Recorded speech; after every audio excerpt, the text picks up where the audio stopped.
are, or lack thereof.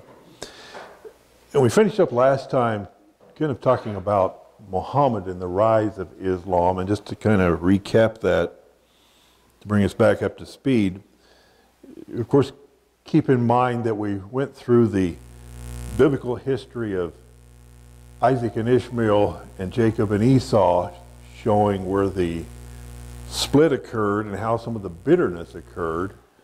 And of course, as Paul described it in Galatians and in the book of Romans, the child of promise versus the child of the flesh. Which lineage are you going to follow? And that kind of is the crux of where we're at between Christianity and Islam today, depending which lineage you follow. The Muslims would follow down through Ishmael, what Paul would have called the child of the flesh, and Christians follow the lineage through Isaac, and so do the Jews, which Paul would call the child of the promise. And obviously their bitterness was set up. Esau was told by his father not to marry the Canaanites. Remember, the land where Abraham was led to by God was the land of Canaan, originally, that what it was called, and which encompasses part of Israel and part of Jordan and some of those areas over there now. And the people that inhabited the land at that time were known as the Canaanites, and from a Christian perspective, those were followers of false pagan gods versus the true God, the God of Abraham. Esau was told not to marry into those tribes, but he did. He married 3 or 4 wives of the Canaanites, and as it turns out, Esau is really the ancestor of some of the most bitter enemies of the Jewish people at that time. The Hittites, the Hivites, the Amorites were all descendant from Esau and his wives. And so by the time you get to Muhammad, you have this bitter division throughout that land over there. A lot of the people that can trace back to Ishmael and Esau, bitter enemies, longtime enemies, with the children of Isaac, the child of the promise, the Israelis. And so that has existed for a long time. Add to it that now Muhammad appears on the scene around 570 AD. Some uncertainty about that because the records in that area at that time weren't the best. So 570, 580 AD, appearing almost 300 years or so after the Bible as we now know it would have been completed. 500 years plus after Christ's time on earth and his death and resurrection.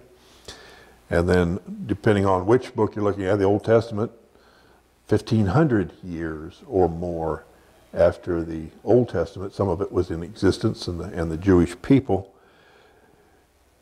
Christianity and Judaism at the time Muhammad was born was in turmoil, both politically, that area, and religiously. There was corruption and chaos in the church, the Jewish church, and the Christian church.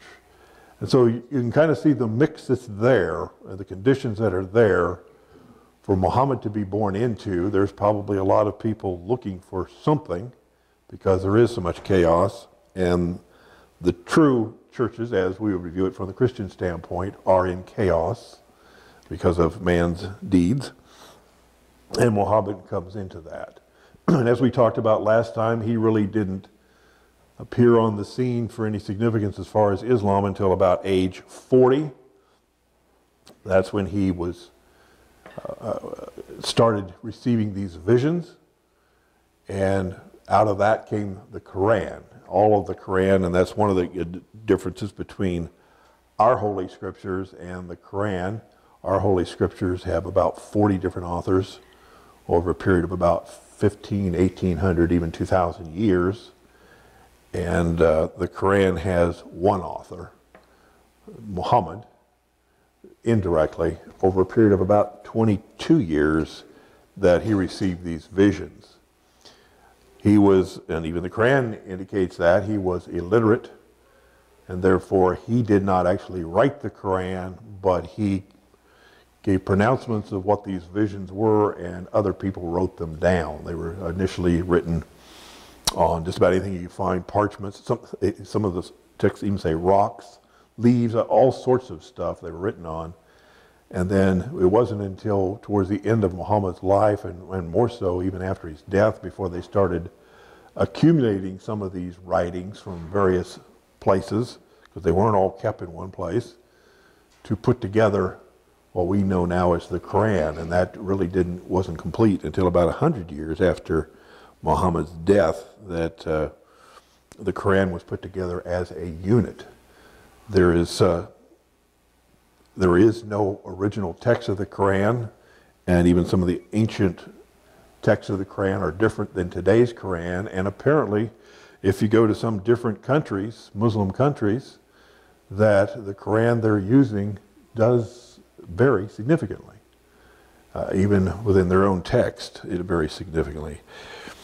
And so that's kind of where we are got to at this point of looking at that situation. And of course, the Quran was the rise of Islam, what we would call Islam, even though they would trace it back to saying it's just a revival of the ancient religion that was established through the line of Ishmael, is what they would say, that it wasn't a new religion, just a kind of revival of an old religion. Where the different sects came from is once Muhammad had died, there became a real power struggle as to who then stepped into his shoes and became the leader of the Islamic movement. And that became a family kind of affair as to who descended to the position of Muhammad. And that resulted in part, many different sects that you see in a Muslim religion. Two that we hear about the most is the Sunni and the Shiite Muslims. And that all depends on who you believe the blessing, so to speak, of Islam descended through, which member of the family. The Sunnis think it went one way, the Shiites another way. The Sunnis are the largest group and probably the most well-known, but the Shiites, certainly the Iranians, are of the Shiite movement. They all look to the Quran as their major source.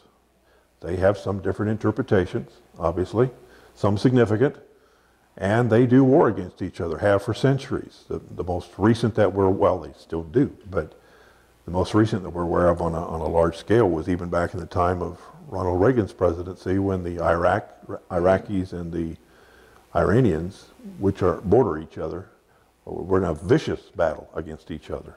Thousands and thousands and tens of thousands of people were killed. And the Iraqis being predominantly the Sunnis, and Iran being predominantly Shiite.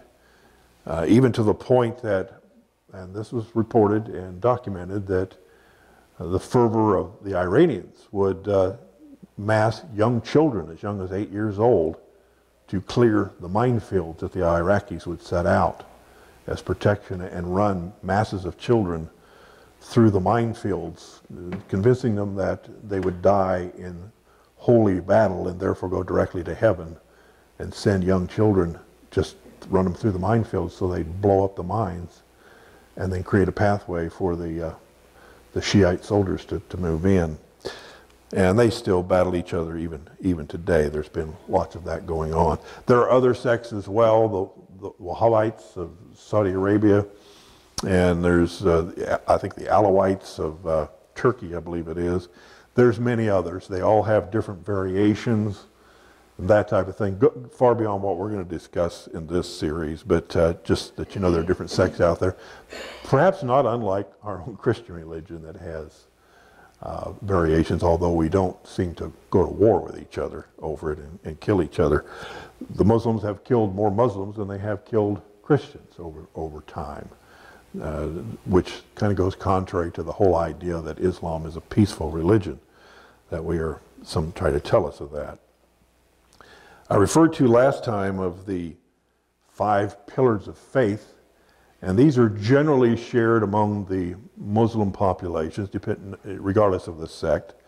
Not exactly, but for the most part are. Some of them have 7, but there are what is considered the 5 pillars of faith. One of them is that you must have the faith in the oneness of God and in the finality of the Prophet Muhammad. Now, one of the things that seems to be a big thing in today's culture, even here, is we value tolerance above everything. More so than we used to years ago, where we valued integrity over things. Integrity is meaning I am not double-minded, that I have single-mindedness, I know what I am and I stay true to my core values. We now seem to praise tolerance over everything, and one of the accusations against the Christian religion is it is an intolerant religion. Well, I don't think the Muslims are any different on this fact. They believe in the oneness of their God, Allah, and they believe in the finality of their prophet Muhammad. In other words, when Muhammad was on this earth, he was aware of the Christian Bible, containing both the Old and the New Testament. The Quran refers to it. They were aware of the Old Testament scriptures. They were aware of the New Testament scriptures. Those were there. They acknowledge that they are sacred writings, but would say the Quran, as revealed to Muhammad, is the final revelation of God to people here on earth. And so therefore it is predominant over the others, that if there is contradictions in it, that's okay. And we'll talk about a doctrine called abrogation here after a bit. What they believe, that's okay, because the latter overrides the former. So that if there's any place where Old Testament or the Christian New Testament contradicts with the Quran rules. And that would be their, and I suppose from that standpoint you can't blame the Muslims for believing that. If they believe their religion is worth anything, they should certainly believe it's superior to everything else, as we do as Christians believe our Holy Bible and our religion is superior to all others. They have that particular situation. A second pillar of faith would be that they believe in daily prayer. 5 times a day they are to pray. This is mandatory on all Muslims that are in good standing. They are supposed to be praying 5 times a day. Sunrise, noon, late afternoon, around supper time, and then late at night, or the last thing in the day, they're supposed to pray. And each time they have a prescribed prayer that they are supposed to do. It's different depending on which time of day it is. There's a different prayer for the first thing in the morning as opposed to the prayer you say at noon. They are supposed to say it in Arabic, even if they don't speak Arabic. They're supposed to say it in Arabic, and then they can petition for themselves personally in addition to that, and say that in whatever language they want. But the prescribed prayer is to be said in Arabic, and that's supposed to be mandatory. We talked about that last time, how I'd had some hearings with some people in some of the factories and stuff that actually had to provide for that, and schools have had to provide for Muslims to be able to participate in their prayer time and provide space for them to do that. Steve, I have a question. Yeah. Because you always see the men on the prayer rugs. What's the thing with the women in prayer? Do you know? I think the same, except they can't pray together. They can't play in the same room. And I think it's the same, because I think they are required to be prostrate on the floor, and they are to, their forehead is to be on the floor. In fact, one article I read said some of them become so fervent they have a mark on their head where they bang in their heads on the floor that it becomes very fervent for them, and you can see that on some that do that. An Orthodox Jewish synagogue, the men and women have to be separated. Yeah. And that's the way it is with this prayer. There are two separate rooms, but I think they are prostrate. I think some Mennonite religions are the same. The men and women sit on opposite sides of the church. Yeah, and I'm not pointing this out with the Muslims as if somehow that's weird. that's not necessarily unusual. There are some sects of the Christian faith that practice the same thing, or the Jewish that practice the same thing, the separation, that type of thing.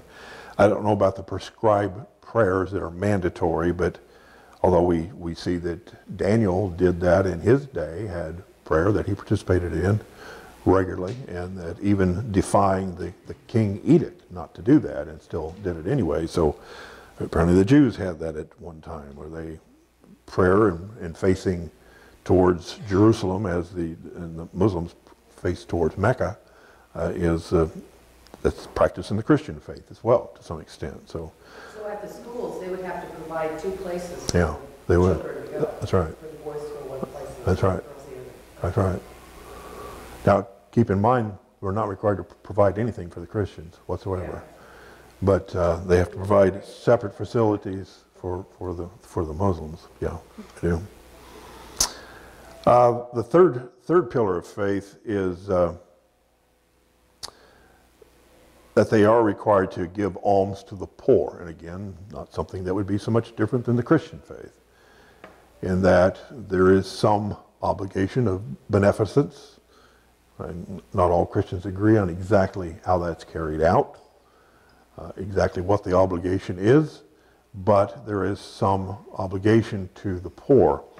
And this can be carried out in a variety of ways. For those who can afford it, obviously monetary, but for those, and as I understand it, Muhammad taught that for those that maybe don't have much excess, it can even be in other ways, praying for people, intercessory prayer, helping them out, providing services, lots of ways that it can be done, not just necessarily monetary, but they are required to engage in that. A fourth pillar is self-purification through fasting, and probably where we see it the most is, if you've heard of the month of, or the time period of Ramadan. And that varies time of year, because as Nathan pointed out as he went through looking at Jewish festivals, as the Jews were on a lunar calendar, so are the Muslims on a lunar calendar, and at least for religious purposes. And unlike the Jews, who have a leap year every so often to try to correct the situation, because it doesn't exactly match up with the actual solar cycle, and they make adjustments for a leap year and have a 13-month every so often, the Arabs don't do that. And so their time periods can vary quite a little bit. Ramadan is not during the same season every year. It can vary quite a little bit based on this lunar calendar. You just have to look at the calendar to see when Ramadan is. So it's a 1-month period of time. And during that time period from sunrise to sunset, if you're practicing this as the Quran would teach, you do not engage in any partaking of food, drink, or sexual activity during that time period for the entire month. And then their fifth pillar of faith would be their pilgrimage. I think it's called the Hajj, I think that's what it is, in which, if they can, and not everybody's required, there are exemptions for people elderly, there are exemptions for the disabled, there are exemptions for people that maybe are too far away, don't have the money, but if they can, it's a blessing to them if they can, according to this faith, if they make a pilgrimage to Mecca, which is considered to be the holiest site of the Islamic religion, and to visit that and engage in various activities while they're there, at least once in their lifetime. What place did you call it? Mecca, which would be over in Saudi Arabia. Well, we would now call Saudi Arabia. It's considered the holiest of all the sites in Islam. And so those are what they call the 5 pillars of faith that most Muslims would share regardless of the particular sect. Now, one of the things we looked at, and I want to start looking at some now of the significant differences in Islam versus Christianity, because that's really what this is all about. We want to understand what the others believe, and then be looking at this. Should we be accepting, as some would say, as Chrislam, as we'll talk about more later, should we be accepting? Is there really no way that we can be accepting? Are they two different? We want to take an honest look at that. Say, what are their basic beliefs versus what are our basic beliefs? And I want to start with one thing that a question was raised last time. I think Melanie actually raised it, and I don't think she's here. I think she's teaching the kids. But is this vision of this Quran that came from, or at least according to the Muslim faith, Islamic faith, from Allah through the angel Gabriel to Muhammad. And remember, Muhammad didn't write any of this down because he was supposedly illiterate, but he shared his vision with other people, and it was other people who actually wrote down what he said he had seen in various ways, and that collectively became the Quran when they eventually put it together and regathered some of these things that were written down from various sources. Now, like I say, there's some indication that they didn't get them all. That, in fact, there's one story, and I'm not trying to despair anybody, that's just the story that's out there, that about maybe a third of the Quranic text was kept under one of Muhammad's wives' beds, and after he died, a goat got in and ate them, the parchments and stuff, so some of it disappeared that way. Now, that's one of the stories out there. Whether that is factual, whether the devout Muslims would believe that, I don't know. But that is one of the stories out there, that some of them were lost by various means. But anyway, it came together. And the question was asked, how did anyone come to that conclusion that it was Gabriel who was giving this message? In fact, it was my understanding, and I think I taught that last time, is that Muhammad himself was very troubled by these visions that he was getting, because he was having a regular practice of going to a cave, and I guess he was spiritual and believed in what he would have called Allah at that time, and was praying it off by himself. And all of a sudden this entity appeared to him, and he thought he was being possessed by a demon, or being attacked by a demon or a jinn. And it was his wife who convinced him that no, it was the angel Gabriel. Now there are again different accounts of exactly how this occurred. And we talked about last time, one of the other texts that the Muslims rely upon is the Hadith, which is not the direct revelation from Allah to Muhammad, but is supposed to be the collective sayings of either things said or done or agreed to by Muhammad, as written down by his family or his, what they call companions, which would be his close, we might call them disciples, close people that were with him. And they're written down by the Hadith. There's one particular account out of a particular Hadith that I printed off and asked Bruce to read it for us, showing how it says this came about, this particular revelation that came to Muhammad. Well, in case you want to look this up, it's in the Sahih al-Bukhari Hadith, Book 1, Chapter 3, and it's narrated by Aisha, the mother of the faithful believers. The commencement of the divine inspiration to Allah's apostle was in the form of good dreams, which came true like bright sunlight. And then the love of seclusion was bestowed upon him. He used to go in seclusion in the cave of Hira, where he used to worship Allah alone, continuously for many days before his desire to see his family. He used to take with him the journey food for the stay, and then came back to his wife Khadijah to take his food likewise again, until suddenly the truth descended upon him while he was in the cave of Hira. The angel came to him and asked him to read. The prophet replied, "I do not know how to read." The prophet added, "The angel caught me forcefully and pressed me so hard that I could not bear it anymore. He then released me and again asked me to read, and I replied, 'I do not know how to read.' Thereupon he caught me again and pressed me a second time till I could not bear it anymore. He then released me and again asked me to read, but again I replied, 'I do not know how to read, or what shall I read?' Thereupon he caught me for the third time and pressed me, and then released me and said, "Read in the name of your Lord, who has created all that exists, has created man from a clot. Read, and your Lord is the most generous." Then Allah's apostle returned with the inspiration and with his heart beating severely. Then he went to Khadijah bint Khuwailid and said, "Cover me, cover me." They covered him till his fear was over, and after that he told her everything that had happened and said, "I fear that something may happen to me." Khadijah replied, "Never. By Allah, Allah will never disgrace you. You keep good relations with your kith and kin, help the poor and the destitute, serve your guests generously, and assist the deserving calamity-afflicted ones."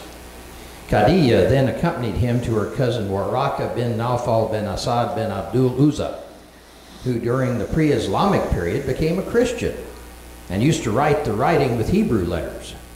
He would write from the gospel in Hebrew as much as Allah wished him to write. He was an old man and had lost his eyesight. Khadijah said to Waraka, "Listen to the story of your nephew, O my cousin." Waraka asked, "O my nephew, what have you seen?" Allah's apostle described whatever he had seen. Waraka said, "This is the same one who keeps the secrets, the angel Gabriel, whom Allah had sent to Moses." Okay, so to summarize, because perhaps not all that was picked up for the sake of the recording, but Allah is spending time in this cave. He then has a vision where a being appears to him and tells him to read, which it doesn't say to read what, but to read. And Muhammad kind of pleads with him, "I don't know how to read." And the angel becomes rather forceful with him. Said he grabbed him and pressured him where he almost couldn't stand it. Commands him, and this goes through this 3 times, read. And then he's given these visions. He returns from this pilgrimage, so to speak, back to his wife. He's scared. He thinks he's being possessed. And he said, I'm scared. Cover me. Take care of me. And he pleads to her about it. And she says, "Well, I don't think you're being possessed. Allah wouldn't do that to you. You've been a good man. So let's go talk to my cousin, who is a Christian."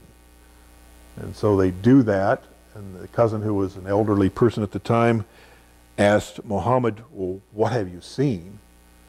And he basically tells them what he has seen. And he said, "Well, this is coming from the angel Gabriel, the one that has been sent by Allah to Moses." And so that's the gist of what was said there. Now we start to see some differences here already in Islam versus Christianity. Like I say, that it's obvious that when the Quran was written, Christianity was known, Judaism was known. There are references to it. And he's referring to, this is obviously the one who was sent by Allah, Gabriel, to Moses. So they know who Moses is.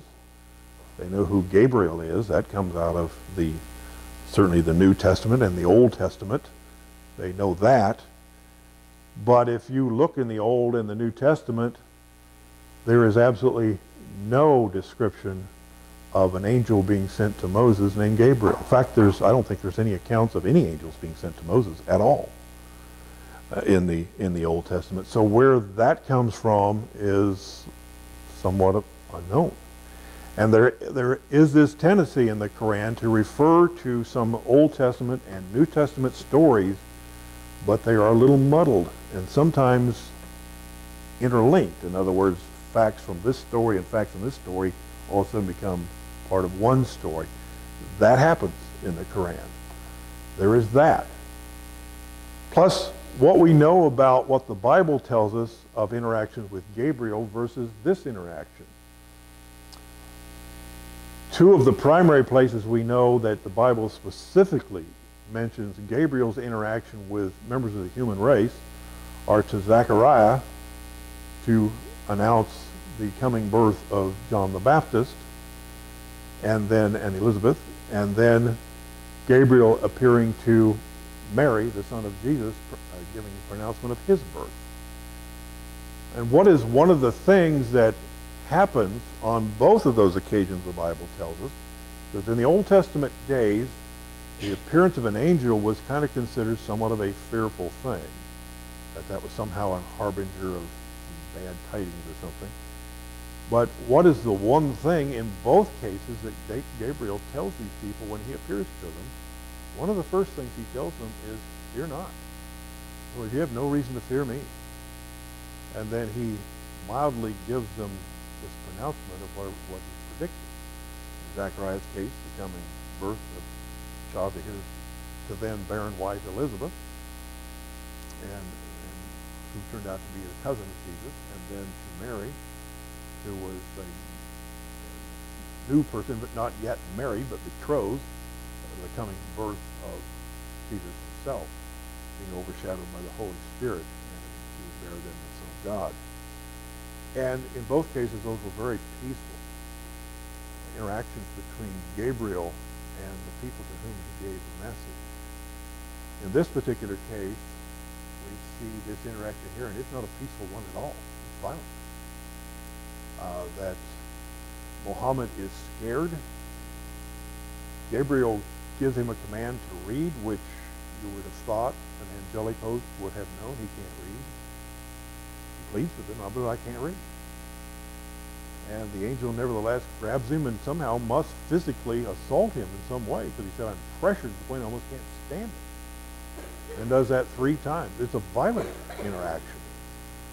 And when he leaves after this encounter, he goes home to his wife, and he is scared. He is troubled. He thinks he's been visited by demonic hosts. Very, very different description of Gabriel himself. So that's one place we would see a significant difference in the two. We also note that, as I've already said, all of the Quran is now attributed to being told to Muhammad over a 22-year period through this type of interaction between himself and Gabriel. And even though Muhammad didn't actually physically write the Quran, it is all attributed to him, so he is considered virtually the author of all 114 chapters of the Quran. Again, very different, and it's through direct dreams and that type of thing that supposedly the Quran are not his words at all, but directly related to what was told to him that he would then state and people would then write down, as opposed to our Holy Bible, which was written by an estimated 40 authors, not over a period of 22 years, but over a period of 1,800 years, give or take, over very diverse cultures, over 3 separate continents, in like 3 separate languages, and written in palaces, and all the way down to caves, and that type of thing. Very different, at least giving some way to compare that, okay, we've got 40 different people, or what they are saying, are they compatible with one another? I mean, that's part of me, to me, the miracle of God's Word in the first place. All this, they all come together, and they're all talking about the same thing, even though they didn't even know each other. That's a miracle in itself, and written this story of God over this time period. And it wasn't directly from God in that it's word for word what God said. It's God inspired. In other words, each book of the Bible has some characteristics of the author themselves. You can see some differences in the literary style of the authors, but the theme is the same. So we see an interaction of individuality of particular authors, yet the theme itself is inspired by God. So very different ways in these books came together. So that's one major difference that we see. Also, the fact that we do have records of very early Bible, the Dead Sea Scrolls, things like that, where we can compare, and the differences as the different translations have come down of the Bible are virtually the same There are some variations in the King James versus the New King James versus the New International Standard. There are some slight variations, but not that much. But there doesn't seem to be any difference, whereas the Quran, there are some significant differences depending on which Quran you look at and which culture you're in. There are some significant differences in them, and there aren't a lot of ancient texts to be able to compare to. So that is one of the major differences. The other difference is, too, is where we get down to fundamentals, is to keep in mind the message of Gabriel. We're going to see this more in a minute. We're going to have Bruce read some more things. But the message that is being given to Muhammad versus the message that was given to the writers of the Bible, supposedly, if you want to believe today's culture of tolerance, all the same God. Now, I'm not even sure the Muslims would claim that. Not those that really want to get serious. They wouldn't claim that their God and our God are the same. In fact, there's some Quranic verses that say that. Not the same. We're not the same. I think I read that when we started. What you worship is not what I worship. What you believe is not what I believe. That's out of the Quran. So it's very different. And there are some significant differences. And so to begin looking at that, I want to look at the Bible itself and make a comparison starting there. And I have Bruce read out of 1 Corinthians chapter 15. And I'll start with having you read the first 4 verses, if you would, please. Moreover, brethren, I declare to you the gospel which I preached to you, which also you received and in which you stand, by which also you are saved, if you hold fast that word which I preached to you, unless you believed in vain. For I delivered to you first of all that which I also received, that Christ died for our sins according to the Scriptures, and that he was buried, and that he rose again the third day according to the Scriptures. Okay, so just to reiterate for those that might not be able to hear it, that Paul is writing here, that's saying basically the central theme of Christianity is Jesus Christ. It's the central theme of the entire Bible. Now, I know the Jews wouldn't agree with that. They don't believe Christ is the Messiah. But where we do share the same thing with the Jews is that even they believed there was a coming Messiah. That was promised. Clear back in Genesis chapter 3 when God said somebody is coming. He's telling Satan, somebody is coming. You will bruise his heel, but he will crush your head. It was promised from back then, and the Jews were looking for that person, their Savior, their Messiah, all through the Old Testament. It's very clear they're looking for the Messiah. They still are. As opposed to Christians, we believe Jesus was that promised Messiah, and that's our New Testament, the birth, death, and resurrection of Jesus Christ. The Jews don't believe that, so they wouldn't accept our New Testament, but they're still looking for the Messiah too. The difference between us, we'd say, but you missed it. He's already been. And he's coming again. And we think that'll all be resolved in the book of Revelation and how that will come together. But so the central theme is Jesus Christ. Now, if I'd have you read, Bruce, in that chapter, verses 12 through 19. Now, if Christ is preached that he has been raised from the dead, how do some among you say that there is no resurrection of the dead? But if there is no resurrection of the dead, then Christ is not risen. And if Christ is not risen, then our preaching is empty, and your faith is also empty. Yes, and we are found false witnesses of God, because we have testified of God that he raised up Christ, whom he did not raise up, if in fact the dead do not rise.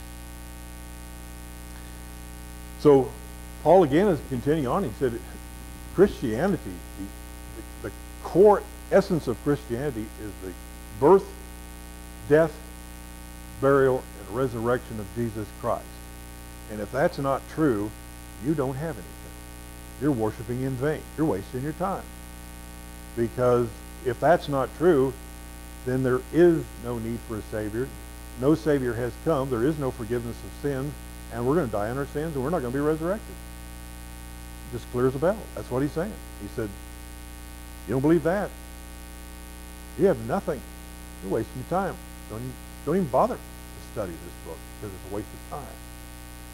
So the central theme of the Bible, and as far as I'm concerned, now obviously the Jews wouldn't agree with this, is Jesus Christ. And I think that is true from the Old Testament. I think in Genesis chapter 3, verse 15, if that's the one it was, I believe it was, from memory, where God told Satan that somebody was coming. I think he's referring to Jesus Christ. And I think every passage in the Bible that refers to a coming child, a coming Savior, that unto us a child is born. All of those out of Isaiah and many other places, many prophecies are all pointing towards Jesus Christ. The New Testament, we have the first four Gospels, Matthew, Mark, Luke, and John, are then telling us about the life and time, death, burial, and resurrection of Jesus Christ. And then we see the remainder of the Bible, the next 23 books of the New Testament, talking about the message of Jesus Christ and that he is coming again a second time, and put things finally to right. That is the entire theme of the Bible. And so one would assume if there's compatibility between Islam and Christianity, that would be Gabriel's message to Muhammad. But that's not the message. Now let's look at some Quranic verses there. There's a series of verses that address kind of this issue, and I've listed those out for Bruce, and he's going to read those to us. Now the citations he'll give us, the chapters in the Quran are referred to as Surah, S-U-R-A-H or S-U-R-A, depending on which spelling you want to look at. And when you say Surah 137, you're referring to chapter 1, verse 37. There are 114 chapters or 114 surahs in the Quran. And oh, by the way, just for trivia, the Quran is spelled multiple ways. Now, I'm not talking Arabic. I don't speak Arabic. I know nothing about Arabic. But the English translation of the word Quran, you'll find it spelled several ways. You'll find it spelled Q-U-R apostrophe A-N, which, according to what I've read and studied, is supposed to be the most accurate translation from Arabic into English. You'll also find Q-U-R-A-N, no apostrophe. You'll find C-O-R-A-N, and you'll find what seems like most common, K-O-R-A-N. When you see those variations, they're all referring to the same book. And so I'm going to have Bruce read these verses, and I may make some comments as we go through. Go ahead. Okay, from Surah 3, verse 67. Ibrahim was not a Jew nor a Christian, but he was an upright man, a Muslim, and he was not one of the polytheists. Verse 12. And certainly Allah made a covenant with the children of Israel, and we raised up among them 12 chieftains. And Allah said, surely I am with you, if you keep up prayer and pay the poor rate, and believe in my apostles and assist them and offer to Allah a goodly gift, I will most certainly cover your evil deeds, and I will most certainly cause you to enter into gardens beneath which rivers flow. But whoever disbelieves from among you after that, he indeed shall lose the right way. And stop right there. Just look at that. The way to salvation, the way to heaven, is through the paying of alms and doing the good deeds, etc. It's a religion of works. You see the mention of Jesus Christ there as a way to salvation? Absolutely not. Okay, go ahead. Verse 33. The punishment of those who wage war against Allah and his apostle and strive to make mischief in the land is only this, that they should be murdered or crucified, or their hands or their feet should be cut off on opposite sides, or they should be imprisoned. This shall be a disgrace for them in this world, and in the hereafter they shall have a grievous chastisement. There's your religion of peace and tolerance. Yes. Please continue. Verse 51. O you who believe, do not take the Jews and the Christians for friends. They are friends of each other, and whoever amongst you takes them for a friend, then surely he is one of them. Surely Allah does not guide the unjust people. Verse 69. Surely those who believe and those who are Jews and the Sabians and the Christians, whoever believes in Allah and the last day and does good, they shall have no fear, nor shall they grieve. Verse 72. Certainly they disbelieve who say, surely Allah, he is the Messiah, son of Maryam. And the Messiah said, O children of Israel, serve Allah, my Lord and your Lord. Surely whoever associates others with Allah, then Allah has forbidden to him the garden, and his abode is the fire, and there shall be no helpers for the unjust. And in that particular verse, the son of Miriam, we're talking about Mary, the son of Mary. See, you believe in the son of Mary as God, you're going to burn in hell.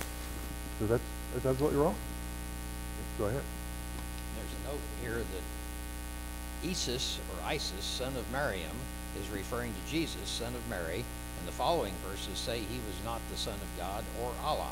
Yeah, they'll often refer to Jesus as Isis. But we're talking the same figure, only they're not the same person. They're the same reference. Okay, go ahead. Surah 4, verse 171. O followers of the book, do not exceed the limits in your religion, and do not speak lies against Allah, but speak the truth. The Messiah, Isa, son of Maryam, is only an apostle of Allah, and his word, which he communicated to Maryam, and a spirit from him. Believe therefore in Allah and his apostles, and say not three. Desist, it is better for you. Allah is only one God. Far be it from his glory that he should have a son. Whatever is in the heavens and whatever is in the earth is his, and Allah is sufficient for a protector. A lot in that one. Jesus is not the Son of God. He was not born through Mary as the Son of God. He's only an apostle. And if you believe in the Holy Trinity, that's wrong. Allah is only one. He's not. And Allah had no son. Jesus Christ is not the Son of God. Allah had no son. Okay, please continue. Verse 101. Wonderful originator of the heavens and the earth. How could he have a son when he has no consort? And he himself created everything, and he is the knower of all things. And there he, Allah had no wife. How could he have a son? And he created everything. Jesus Christ created being, is what it's saying. Not a son of God. Surah 9, verse 30. And the Jews say, Uzair is the son of Allah, and the Christians say the Messiah is the son of Allah. These are the words of their mouths. They imitate the saying of those who disbelieved before. May Allah destroy them, how they are turned away. Surah 10, verse 68. They say, Allah has taken a son to himself. Glory be to him. He is the self-sufficient. His is what is in the heavens and what is in the earth. You have no authority for this. Do you say against Allah what you do not know? Surah 25, verse 2. He whose is the kingdom of the heavens and the earth, and who did not take to himself a son, and who has no associate in the kingdom, and who created everything, then ordained it for a measure. Surah 4, verse 157. And they're saying, surely we have killed the Messiah, Isa, son of Maryam, the apostle of Allah. And they did not kill him, nor did they crucify him, but it appeared to them so, like Isa. And most surely those who differ therein are only in a doubt about it. They have no knowledge respecting it, but only follow a conjecture, and they killed him not for sure. In other words, the death, burial, crucifixion, and resurrection of Jesus Christ was a fake. It appeared like he did, but that's not what happened.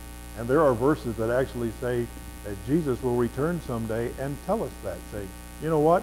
What you guys, what was attributed to me when I was here, it was all a lie. I'm a Muslim. I never said those things. It was all fake. Now, like it or not, and there's a movement to say we're compatible. Those are the words right out of the Quran itself. I didn't write it.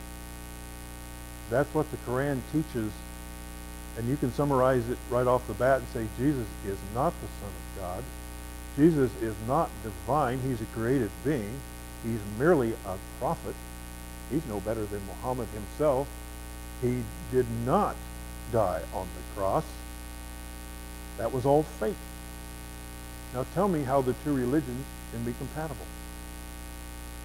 Paul says the essence of Christianity is Jesus Christ, the death, burial, and resurrection. And if you don't have that, you don't have anything. And the Quran says, oh, that's a fake. Jesus wasn't anything. He's just another prophet. Wasn't divine. No death, burial, resurrection. It's all a lie. And if you believe in that, you're going to burn in hell. How do you make those two compatible? And yet there is a movement afoot to say it's all one. Many ways to heaven. In other words, and I'm running over time, but I'm going to try to finish it up here. Gabriel gave two entirely conflicting messages to the people here on earth. He told Zechariah and he told Mary one thing, that Jesus was going to be born divine. He was the Son of God, and that he was going to be the Messiah of his people. Death, burial, and resurrection, that's what it's all about, the New Testament. That was the message of Gabriel. The angels appeared in heaven and said, you know, what they said on Christmas, according to, which was it, Matthew or Luke? That said, glory to be to God in the highest, and peace on earth, goodwill to men. It's all a lie. It's not true. Gabriel gave one message to Mary and gave an entirely separate message to Muhammad. What kind of a God must we have if all religions have the moral equivalency of each other, and that we're just talking about calling God by a different name if he gives two entirely different messages that contradict one another?